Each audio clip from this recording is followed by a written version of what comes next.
Parimala and co comedy full entertainment movie ఇది. Story విషయానికి వస్తే స్టోరీ స్టార్టింగ్లోనే ఒక మిడిల్ క్లాస్ ఫ్యామిలీని చూస్తారు. ఆ ఫ్యామిలీ ఆ కాలనీలోనే ఎలాంటి ప్రాబ్లమ్స్ని ఎదుర్కొంటుంది, ఇంకా వాళ్ళ ఫ్యామిలీలో ఎలాంటి చిన్న చిన్న ఇన్సిడెంట్స్ని కానీ అవన్నీ కామెడీతోనే చూపిస్తారు. ఫస్ట్ హాఫ్ మొత్తం ఫుల్ ఆఫ్ కామెడీ ఉంటుంది. ఇంకా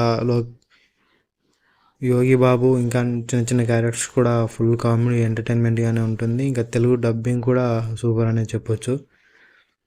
ఇంకా ఫస్ట్ హాఫ్ మొత్తం ఫుల్ కామెడీతోను, ఇంకా ఆ ఏరియా రౌడీ ఫ్యామిలీని ఎలా టార్చర్ చేస్తున్నాడో చూపించడం, ఇంకా మధ్యలో ఫ్యామిలీలో ఒక పెద్ద అమ్మాయి లవ్ స్టోరీ ఇవన్నీ నడుస్తూ సాగిపోతుంది. దాంతోపాటు ఇంకా ఫస్ట్ హాఫ్ మొత్తం కామెడీనే ఉంటుంది. ఆ ఫ్యామిలీలో చిన్న చిన్న ఇన్సిడెంట్స్ కూడా మొత్తం మరీ సీరియస్గా కాకుండా కామెడీతోనే చూపిస్తారు.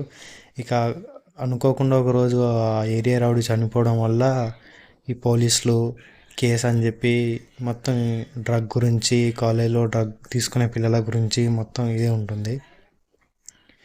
దీంతో పోలీసులు ఈ కేసులోకి ఇన్వాల్వ్ అయిన తర్వాత కేసు స్లోగా రన్ చేయడం వల్ల, ఇంకా ఈ ఫ్యామిలీ వల్ల అందులో ఏమైనా ఇన్వాల్వ్ అయిందా లేదా, అసలు ఈ ఫ్యామిలీలో ఎవరు తనని చంపారు, రౌడీని చంపింది ఎవరు కనిపెట్టడానికి, ఇంకా ఈ కేసుకు సంబంధించిన రౌడీ తాలూకు మనుషులు కూడా కొంతమంది చనిపోవడం, కొంతమందిని ఒకరు చనిపోవడం కూడా ఈ స్టోరీలో కొంచెం ఇంట్రెస్టింగ్గా ఉంటుంది. సెకండ్ హాఫ్ మొత్తంలో ఏదైనా హైలైట్ ఉందని అంటే క్లైమాక్స్లో కొంచెం సినిమా మొత్తానికి ఇక సెకండ్ హాఫ్ నుంచి స్టోరీ స్టార్ట్ అవుతుంది. క్లైమాక్స్ వరకు మనకి ఇంట్రెస్టింగ్గానే ఉంటుంది.